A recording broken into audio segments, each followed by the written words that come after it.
સમાચારમાં આગળ વાત કરીએ તો ચેમ્પિયન ટ્રોફીની પહેલી સેમીફાઇનલ આજે ભારત અને ઓસ્ટ્રેલિયા વચ્ચે રમાશે અને આ મેચ દુબઈ ઇન્ટરનેશનલ સ્ટેડિયમમાં બપોરે 2:30 વાગે શરૂ થશે। અહીં બંને ટીમ પહેલીવાર એકબીજાનો સામનો કરશે।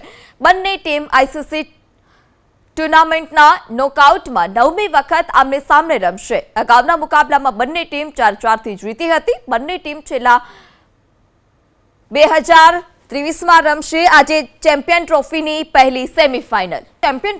પહેલી સેમીફાઇનલ આજે ભારત અને ઓસ્ટ્રેલિયા વચ્ચે રમાશે અને આ મેચ દુબઈ ઇન્ટરનેશનલ સ્ટેડિયમમાં બપોરે 2:30 વાગે શરૂ થશે। અહીં બંને ટીમ પહેલીવાર એકબીજાનો સામનો કરશે।